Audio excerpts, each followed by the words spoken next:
Comenzamos casi sábado por FM Graffiti 87.9, viernes de 19 a 20 horas en la ciudad de Mar del Plata. ¿Qué tal, Pablo? ¿Qué se cuenta? Muy buenas tardes, ya cada vez la noche más cerca. Hay mucho material, así que no nos vamos a entretener mucho con la presentación, salvo tenga en cuenta estamos en el aire por Graffiti, igual que Prohibido Olvidar los miércoles a la mañana, y también nos encuentra en el programa de YouTube, Prohibido Olvidar. En Facebook nos va a encontrar también, y también en Telegram y en TikTok. Muy bien. Bueno, entonces vamos, Pablo, a la columna internacional de Carlos Juncos. Muy buenas tardes, estimados oyentes. Sean todos muy bienvenidos a esta nueva entrega de la columna internacional en el programa Casi Sábado, que se emite todos los viernes a las 19 horas por Radio Graffiti Mar del Plata. Y hablando de Mar del Plata, diremos que venimos con un clima muy favorable, con algunos días de lluvia, algunos días de calorcito, pero en general lindos días para disfrutar y para andar por esta maravillosa ciudad que tenemos, bañada por estas magníficas costas del Atlántico Sur. Un hermoso clima y un hermoso paisaje para disfrutar todos los días. También hemos tenido la visita de muchos turistas durante el pasado fin de semana extra largo, y también se prevé que pronto vendrá otro fin de semana extra largo correspondiente o coincidente con la Semana Santa. Bueno, dicho esta pequeña introducción, pasemos directamente a las noticias de carácter internacional, que como todos sabemos no son para nada buenas, digamos. Siguen las guerras por todos lados, especialmente el Oriente Próximo, donde la cosa se está poniendo muy difícil, porque por lo menos actualmente se plantea esta situación. Estados Unidos parece haberse ya agotado de bombardear constantemente Irán. Irán sigue resistiendo, y por otro lado la situación es que si el gobierno de los ayatolas no cae, nunca terminará como una victoria estos bombardeos o esta ofensiva con Israel y Estados Unidos bombardeando Irán. Y eso va a ser bastante complicado si por lo menos no hacen pie en tierra, es decir, si no ocupan el territorio. Una situación bastante compleja, se están planteando varias posibilidades. Una de ellas es ocupar determinadas islas claves en el estrecho de Hormuz y una franja del territorio iraní también sobre el estrecho de Hormuz. Una situación muy compleja porque Irán también está respondiendo, sigue lanzando misiles, no solo contra Israel, sino contra sus vecinos de Arabia Saudita y contra las refinerías de petróleo. Es decir, una situación que no está clara. Pero sumadito a eso tenemos además algunas cosas acá en nuestro patio, ¿no? En nuestra América Latina, en nuestro barrio. Porque el compañero Trump no se ha quedado solamente con las cuestiones de Medio Oriente. También avanza con algunas cuestiones con respecto a nuestra querida América y sobre todo América Latina, como por ejemplo este pacto Escudo de las Américas, que no sé, me parece un pacto militar más que nada forzado para darle a Estados Unidos la potestad de intervenir militarmente en cualquier país que así lo desee, ¿no? Y para ello vamos a preguntarle a nuestra querida amiga Inaya, que está esperando aquí para comentarnos un poco sobre este tema. ¿Qué decís, Inaya? Muy buenas tardes. ¿Qué tenés para decirnos con respecto al escudo de las Américas? El escudo de las Américas se formalizó hace apenas unos días, el 7 de marzo de 2026, durante una cumbre en Doral, Florida. Es un acuerdo de defensa y seguridad impulsado por la administración de Donald Trump que busca una cooperación sin precedentes bajo un mando estratégico liderado por Estados Unidos. Aquí tienes los detalles específicos de los países que han firmado y cómo se está ejecutando. Países firmantes y aliados clave. Hasta el momento, 12 líderes firmaron el acta fundacional, aunque la convocatoria incluyó a representantes de casi 20 naciones. Los protagonistas principales son Cono Sur, Argentina, con Javier Milei como uno de los aliados más entusiastas, Paraguay y Uruguay. Andinos, Ecuador, donde el FBI ya estableció una oficina permanente, y Bolivia, Centroamérica y Caribe, El Salvador, con Nayib Bukele, Costa Rica, Panamá, Honduras, Guatemala, República Dominicana, Guyana y Trinidad y Tobago. El caso de Chile. José Antonio Kast, presidente electo, asistió a la cumbre y mostró total respaldo, aunque no pudo firmar oficialmente porque aún no ha asumido el cargo, desplazando la postura previa del gobierno de Boric. Lo que implica el acuerdo en la práctica no es solo un pacto diplomático, tiene dientes militares y operativos muy específicos. 1. Fuerza militar letal. El acuerdo autoriza explícitamente el uso de fuerza militar letal para destruir las rutas y la infraestructura de los cárteles de la droga, a los que ahora se clasifica formalmente como narcoterroristas. 2. Inteligencia compartida. Se establece una red de intercambio de datos en tiempo real, coordinada por el Comando Sur, SOUTHCOM de Estados Unidos. 3. Enviada especial. Trump ya nombró a Kristi Noem como la primera enviada especial para el Escudo de las Américas, encargada de supervisar que los países cumplan con las medidas de orden público estricto. Las ausencias notables. El mapa de la región ha quedado dividido. Los países que no se unieron y que han denunciado la iniciativa como una nueva forma de protectorado o intervencionismo son México, Brasil y Colombia. Los tres gigantes regionales se mantienen al margen, lo que genera una desconexión logística importante, ya que son territorios clave en las rutas del narcotráfico. Bueno, como vemos, el compañero Trump no le da descanso a nadie y está avanzando sobre Cuba también y sobre toda la América Latina con esta nueva iniciativa del Escudo de las Américas. Pero bueno, también del otro lado se plantea alguna resistencia. Me gustaría saber, Inaya, ¿qué respuesta tomaron México, Brasil, Colombia? ¿Qué me podés decir con respecto a eso? La respuesta de México, Brasil y Colombia ha sido de rechazo y escepticismo, calificando la iniciativa de Donald Trump como un intento de ideologizar la lucha contra el crimen organizado y fragmentar la región. Tras la cumbre del 7 de marzo de 2026, los tres mandatarios han coordinado una postura común frente a lo que consideran el regreso de una visión intervencionista de Estados Unidos. Aquí te detallo sus reacciones. 1. México. Claudia Sheinbaum. La presidenta Sheinbaum ha mantenido una postura de cabeza fría, pero firme en la defensa de la soberanía nacional, rechazo a la intervención. Ha descartado categóricamente permitir que fuerzas militares de Estados Unidos operen en suelo mexicano, respondiendo a las presiones de Trump sobre ataques directos a los cárteles. Contrapunto diplomático. Ante las burlas de Trump durante la cumbre, donde llegó a imitarla y criticar el idioma español, Sheinbaum ha optado por reforzar lazos con el bloque del sur, comunicándose frecuentemente con Lula y Petro. 2. Colombia, Gustavo Petro.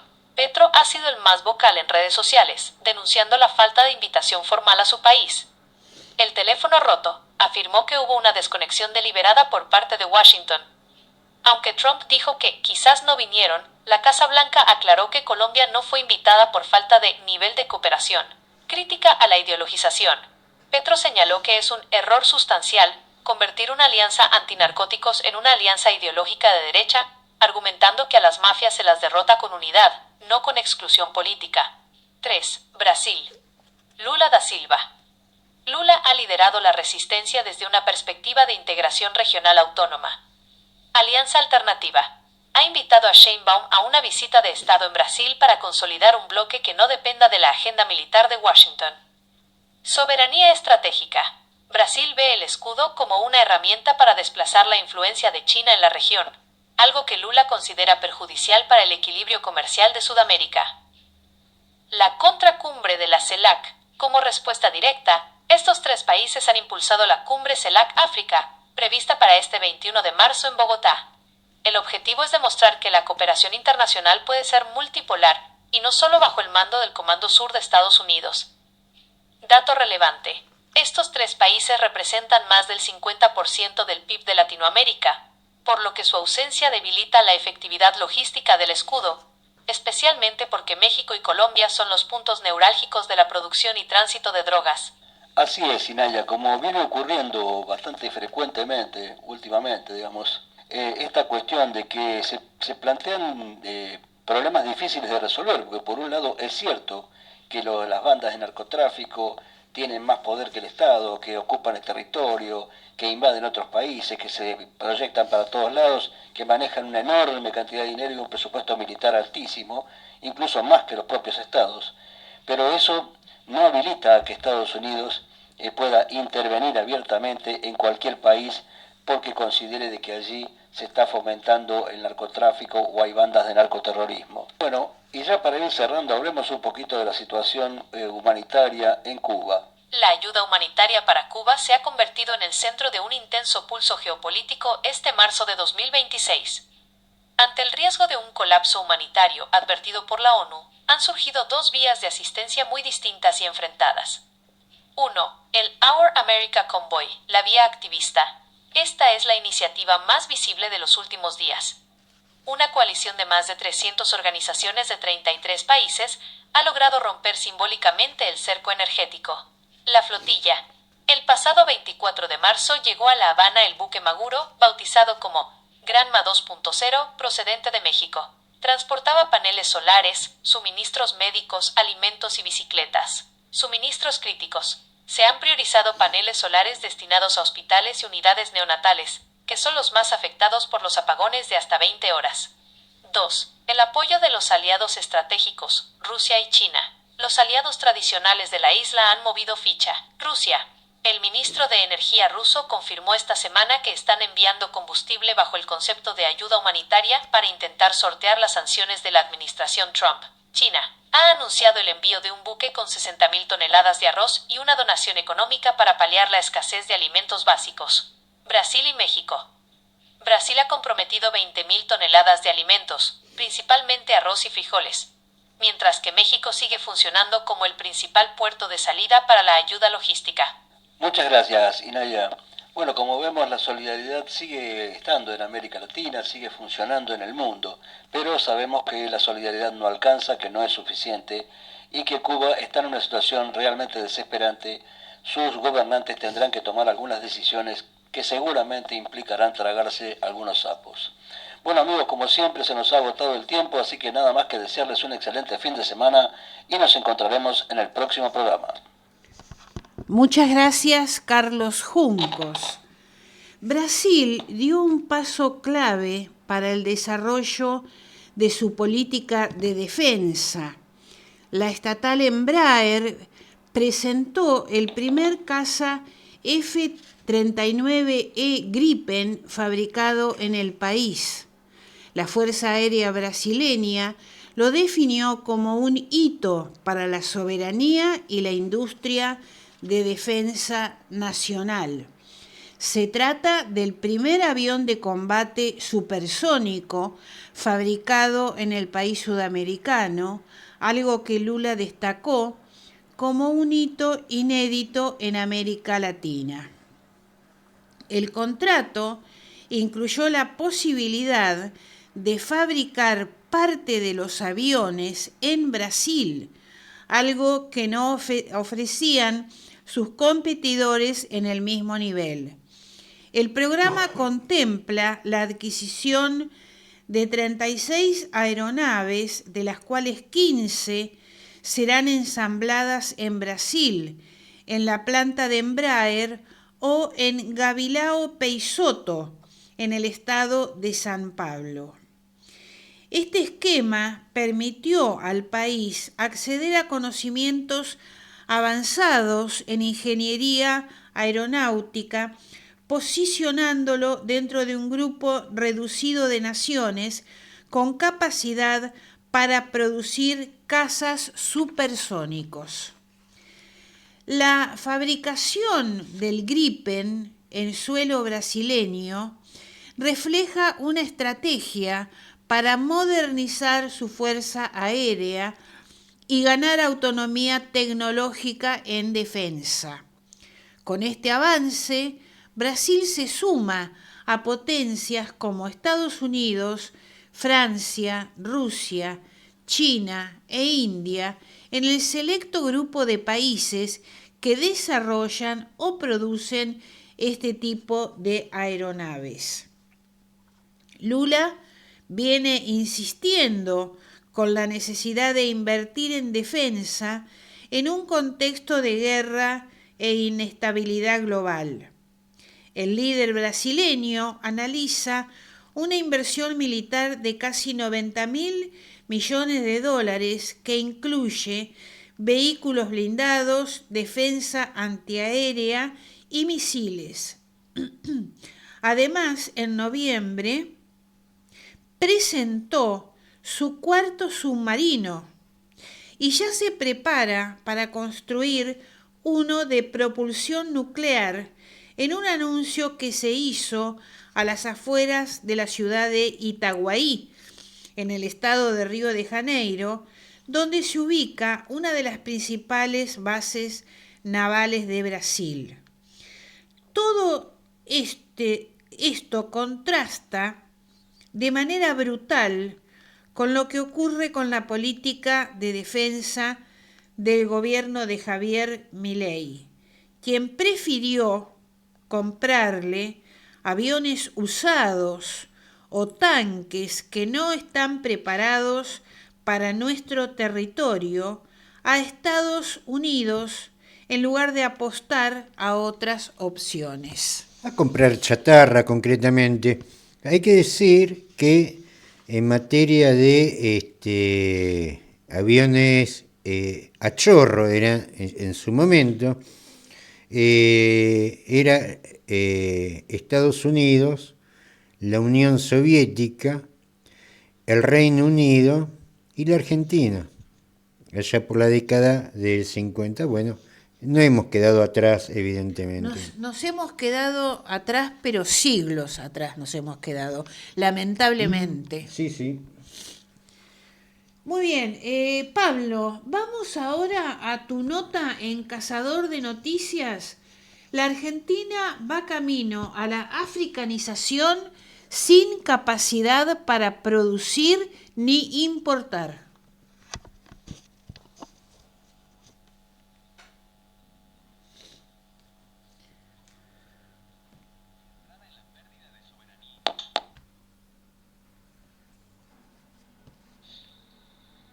Este artículo presenta una visión sumamente crítica y sombría sobre el panorama económico actual de Argentina, centrada en la pérdida de soberanía industrial y la escasez de divisas. El análisis de Pablo Aceto, Unidad Socialista, se articula en torno a tres ejes principales que vale la pena desglosar para entender la magnitud de su advertencia. 1. La paradoja de la importación sin divisas. Aceto señala una contradicción fundamental en el discurso oficial.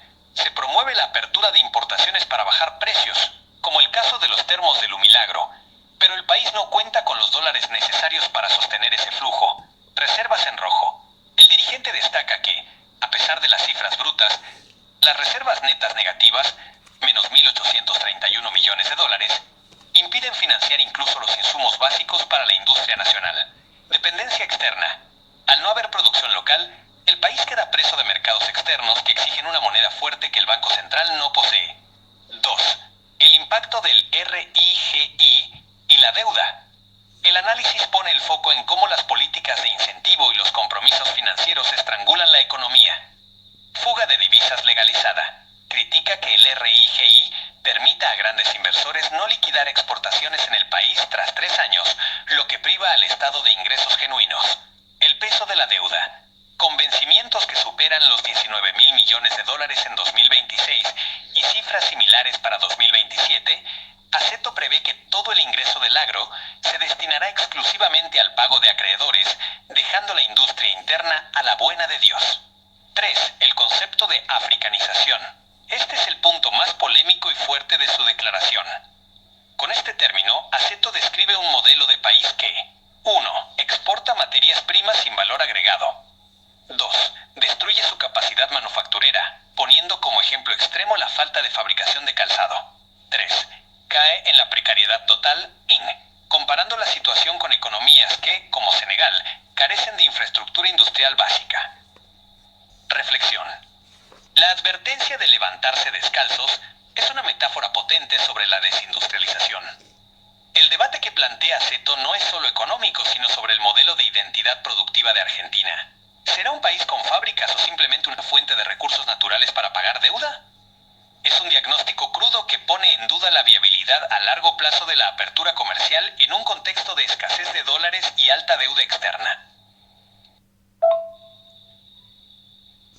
Para profundizar en las teorías de Pablo Asseto, es necesario analizar su pensamiento no solo como una crítica coyuntural al gobierno de Javier Milei, sino como una estructura doctrinaria basada en el socialismo auténtico y la soberanía económica.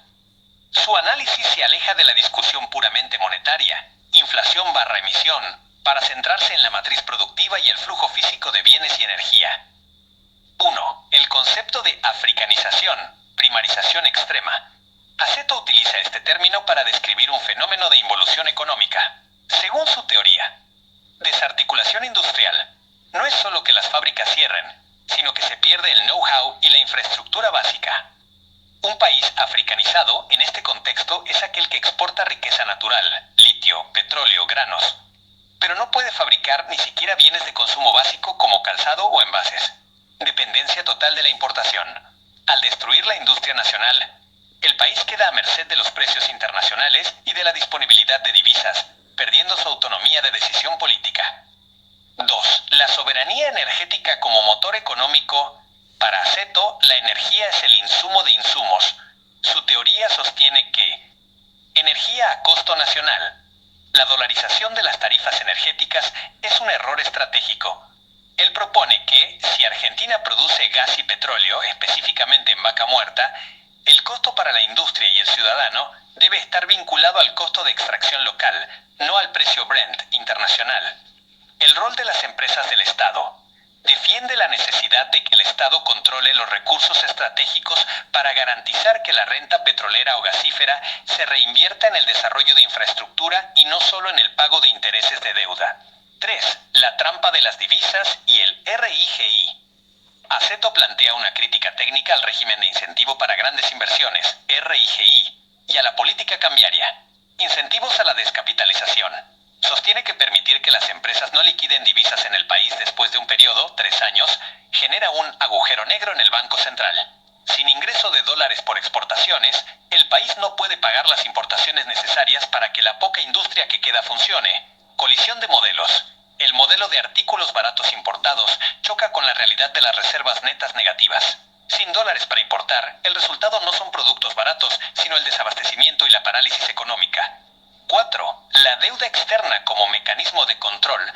En la visión de Asseto, la deuda externa no es solo un problema financiero, sino una herramienta de condicionamiento político. Sostiene que los compromisos de pago para 2026 y 2027 están diseñados para absorber todo el superávit comercial.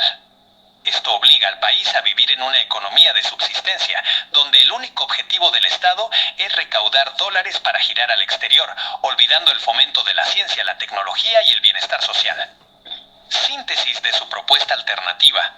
Frente a este diagnóstico, las ideas de Asseto suelen converger en 1. Proteccionismo selectivo. Defender las ramas industriales que generan empleo masivo. 2. Especificación de la economía energética. Utilizar los recursos naturales como ventaja competitiva para la industria local. 3. Transparencia institucional. Un control férreo sobre la administración pública para evitar la fuga de capitales y la corrupción en las contrataciones del Estado. El cierre de turnos de producción en la industria automotriz dispara alertas por una ola de despidos. Stellantis, Peugeot y Citroën abrirán retiros voluntarios en el Palomar a partir de mayo. La caída en la producción es de un 30%. Se precipita el descalabro de la industria automotriz. Con niveles de producción en caída libre, Stellantis, en el Palomar, tiene previsto el cierre de turnos productivos, lo que enciende las alertas por la posibilidad de ola de despidos en el sector. Seguimos con impuestos altos a la producción y exportación, mientras se reducen los aranceles a la importación. Eso genera una presión extra sobre las terminales argentinas. En este contexto, las automotrices le vienen advirtiendo a Milei que la no renovación del esquema de exenciones de las retenciones a las exportaciones incrementales que se aplicó en el gobierno anterior tuvo un peso importante, sobre todo en el contexto de la competencia con los chinos. Stellantis, en tanto, ya venía con esquemas de suspensiones recurrentes. Solo en lo que va del 2026 ya se aplicaron 3 tandas de parálisis de la producción. Ahora se conoció que la empresa proyecta cortar un turno y abrir un esquema de retiros voluntarios. Según detalló el sitio especializado A Rodar Post, la decisión fue tomada la semana pasada y recién este miércoles se comunicó a los delegados de la UOM, Unión Obrera Metalúrgica. En el Palomar, Stellantis produce la Citroën Berlingo y los modelos de Peugeot 208, 2008 y Partner. En la empresa hablaron de un reacomodamiento gradual del volumen de producción con el fin de ajustarlo al mercado local, pero sobre todo al brasileño. Por eso prevén abrir en mayo un plan de retiros voluntarios. Esta definición se desarrolla con un proceso informativo hacia el personal, los delegados, el sindicato y los proveedores, en estricto cumplimiento con las normas y leyes laborales vigentes, privilegiando el respeto y el compromiso con los integrantes de la cadena de valor. Esto es lo que dice la empresa. Lo concreto es que la producción automotriz agudiza una crisis brutal que en febrero expuso un 30% de caída respecto al mismo mes del año pasado, mientras que las exportaciones también registraron un derrumbe de similar tenor. Bueno, dejamos aquí y vamos a la columna de Carlos Matos. Pablo. Una nación de 50 años. Hola Carlos, ¿qué tal Gloria? ¿Cómo estás Pablo? El 24 de marzo mi esposa y yo caminamos junto a nuestras compañeras y compañeros de la APDH Regional Mar del Plata, del Partido Socialista Auténtico en Unidad Socialista, de muchos partidos y organizaciones, por las calles de Mar del Plata. 24 de marzo, tarde de sol, en la que nos reencontramos muchas y muchos, tarde de abrazos, de recuerdos, de nostalgia, de esperanza, de tristeza, de una mirada hacia un futuro incierto. Sí, marchamos con la fotografía de Domingo Cacciamani, amigo de nuestras familias, de cuando éramos niños. Domingo Cacciamani, el padre Domingo,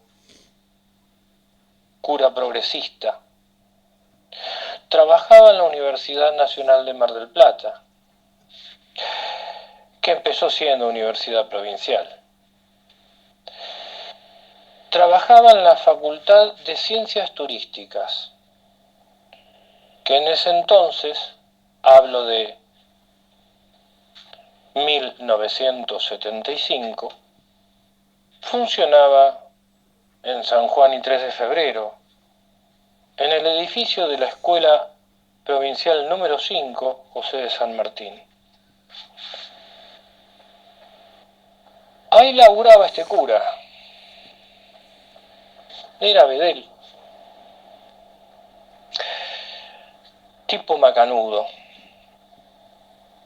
Recuerdo cuando con mi familia lo íbamos a buscar allá a la iglesia de la calle Alberti, ahí donde están las vías discípulas, justamente algún que otro domingo. Y cuando salía de la misa, nos íbamos a Mar de Cobo a pescar. Le gustaba la pesca. Le gustaba hablar de las cosas simples de la vida. Por estas cosas del destino,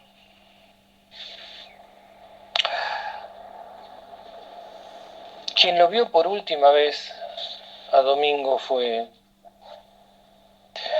el abuelo de mi esposa.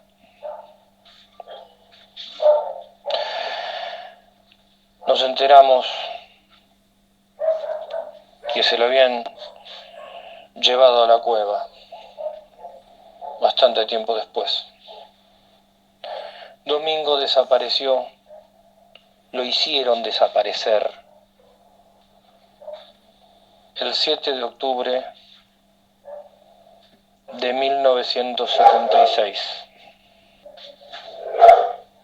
Yo tenía 10 años en ese momento. Sabemos que le inventaron un enfrentamiento y algunas cosas más. La historia de Domingo, como tantas historias, es la historia del horror en la Argentina, del terrorismo de Estado, del genocidio que muchos hoy quieren negar.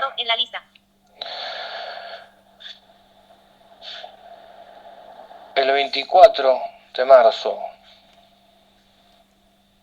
Nati y yo, mi compañera y yo, mi esposa y yo, marchamos con su foto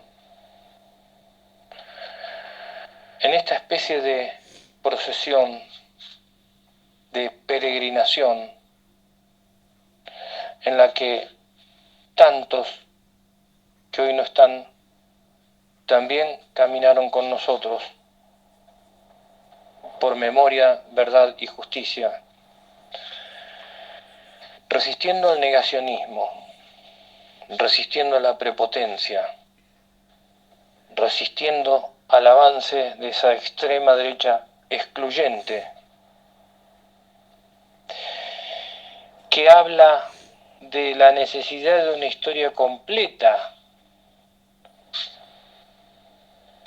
cuando en realidad, como bien se dijo en el Consejo Deliberante,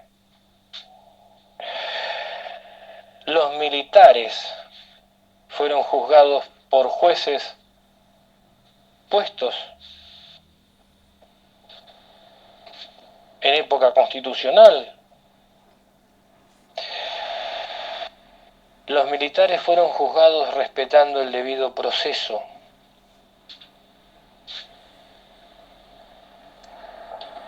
¿De qué historia completa hablan estos apologistas del genocidio? La historia va a estar completa cuando digan dónde están aquellos que faltan, en qué lugar se encuentran. Y la historia va a estar completa el día que se respete la memoria, que no se minimice el periodo del terrorismo de Estado y que el último nieto sea restituido.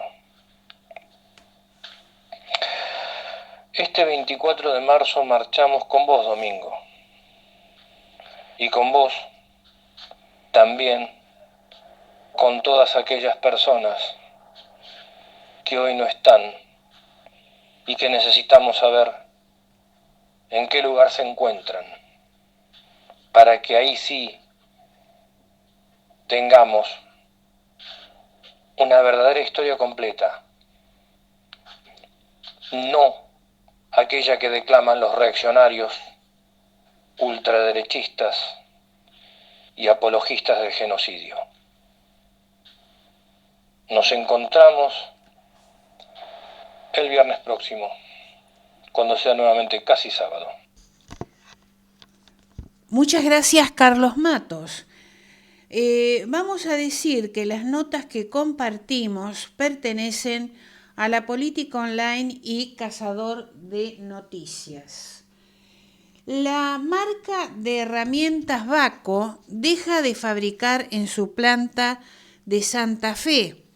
La conocida marca de herramientas que forma parte de la compañía S&A Europe informó este lunes que dejará de producir en su planta ubicada en la localidad de Santo Tomé, en la provincia de Santa Fe. Esta decisión responde a la necesidad de adaptar nuestro modelo operativo para asegurar la sustentabilidad del negocio en el actual contexto económico. Esto es lo que dice la filial local de la compañía europea en un comunicado oficial. En este contexto, la empresa aclaró que nuestras operaciones de distribución, ventas y servicio continuarán funcionando con normalidad desde nuestro sitio en Santo Tomé, garantizando el abastecimiento de herramientas, soluciones de almacenamiento, accesorios y servicio de postventa en todo el territorio argentino. En S&A Europe creemos firmemente que el respeto por las personas y la integridad son valores fundamentales. Por ello, la empresa cumplirá con todas las obligaciones legales correspondientes y llevará adelante este proceso con el máximo respeto por sus trabajadores, dice el comunicado de Baco en su planta de Santa Fe. Muy bien, vamos ahora, Pablo, a escuchar la columna de Alberto Cortés.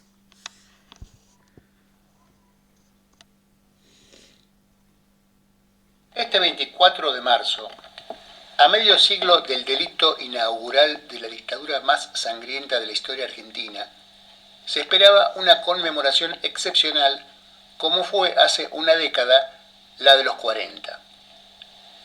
Pero entonces, bajo el gobierno de Macri, que llevaba apenas meses en la Casa Rosada, pero que ya había comenzado a mostrar su impronta, y mucho más ahora, las movilizaciones por el Día Nacional de la Memoria por la Verdad y la Justicia expresaron bastante más que el repudio a ese genocidio y, aunque cada año la conmemoración se vincula a los brotes actuales de esa dictadura, esta vez la expresión popular fue un golpazo al vientre del mileísmo. Además de que muchos de los delitos comenzados en 1976 se siguen cometiendo y que la memoria y verdad completas solo se lograrán con la ubicación de cada uno de los desaparecidos y la recuperación de todos los entonces niños secuestrados y la apertura de la totalidad de los archivos nacionales e internacionales, que aún permanecen ocultos, la enorme marea humana que salió a la calle el último martes en todo el país estaba expresando también el cambio del humor social respecto al gobierno de Milei. La defección de la, hasta el momento, principal fuerza opositora a través del gobierno de Alberto Fernández, el peronismo, legitimando una deuda ilegítima tomada por Macri con el FMI, amagando y luego retrocediendo con la recuperación del Paraná, Vicentina, etc., dejó a los sectores populares huérfanos y a merced del oportunista que, representando los intereses de los enemigos del pueblo, pudo arrastrar parte del voto popular hasta convertirse en primera minoría, nunca fue mayoría del electorado, y, aprovechando la corrupción de gobernadores como Puyaro y otros, y del resto de la, entre comillas, casta política, comenzar a imponer cambios en el camino de la demolición de la Argentina. La baja relativa de la inflación mediante el método que el mismo Milei había anticipado cuando dijo: cualquier idiota puede bajar la inflación con recesión, pero que luego, engañosamente, atribuyó a la motosierra brutal sobre la salud, educación y obras públicas, jubilaciones y salarios, desarrollo nacional en ciencia y tecnología, etc., le permitieron no solo salir airoso de pruebas electorales, sino sobre todo conseguir una cierta pasividad relativa del conjunto social. Hubo y hay luchas desde el primer día, pero con la excepción de jornadas históricas como la movilización por la universidad pública y algunas más, la mayoría de esas luchas tuvieron características que se pueden simbolizar en los heroicos miércoles de los jubilados. Grupos afectados muy grandes, pero con movilización efectiva de un porcentaje pequeño de esos grupos, concitando solidaridades importantes de otros espacios sociales y políticos, de magnitud variable según la coyuntura, víctimas todos de una represión brutal y legal. En general, y en algunas ocasiones en particular, como en el caso de las que cuestionaron la reforma laboral, esa represión buscaba abortar una muy probable masificación importante de las protestas. Las luchas y la organización, en condiciones donde todo parece adverso, cuando no se avisora ningún horizonte de mejora de las circunstancias para el avance social, son esenciales. Lo demuestra, entre otros, el ejemplo de las Madres de la Plaza y otros organismos, gestados en el peor momento de la dictadura y con un costo humano elevado.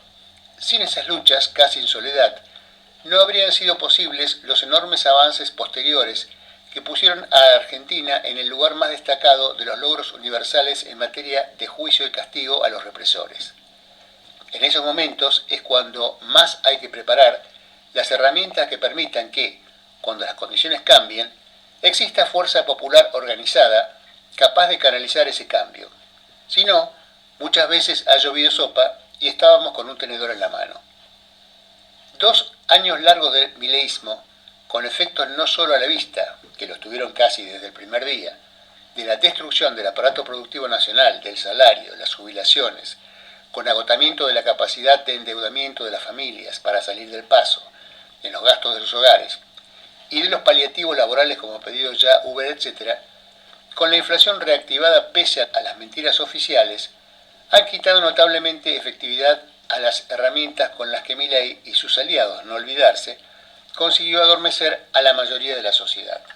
Milei había prometido un rebote en V corta de la economía, es decir, que tras una caída de la actividad, por sus medidas iniciales, habría una recuperación muy rápida.